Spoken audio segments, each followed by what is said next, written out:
იცი, რა გემუქრება, თუ დასანქცირდები. ქართველი ემიგრანტების ნაწილი ქართულ ოცნებასთან აფილირებულ ყველა პირს მოუწოდებს უარი თქვან რუსეთის ინტერესებზე, გაემიჯნონ ქართულ ოცნებას და დადგნენ საქართველოს მხარეს. სხვადასხვა ქვეყნის ემიგრანტული ორგანიზაციების წარმომადგენლებმა ვიდეო მიმართვა პლატფორმა 2025-ის ინიციატივით მოამზადეს. ვიდეოში ემიგრანტები ხაზს უსვამენ, რომ სანქციები რეალურია და მტკივნეულ შედეგებს მოიტანს როგორც უშუალო დამნაშავეებისთვის, ისე მათი ოჯახისა და გარემოცვისთვის. იცი, რა გემუქრება, თუ დასანქცირდები. ეს არის საერთაშორისო სამართლის რეალური სასჯელი. და არა უბრალოდ სიტყვები. ეს არის ძლიერი საერთაშორისო მექანიზმი, რომელიც რეალურად ზღუდავს ავტორიტარულ რეჟიმს. ზღუდავს ყველას, ვინც ბოროტად იყენებს ძალაუფლებას.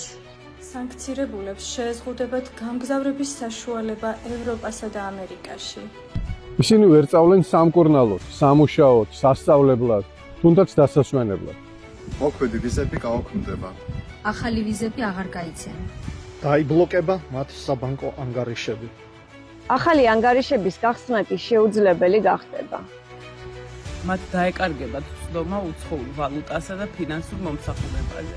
დაუყადაღდებათ უძრავი ქონება, მანქანების სხვა აქტივები.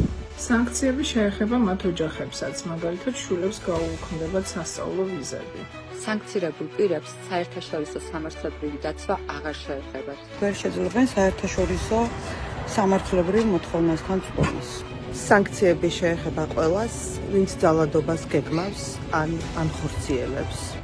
ვინც არღვევს ადამიანის უფლებებს. ვინც ფეხქვეშ თელავს დემოკრატიას. ვინც რომაც მეობს.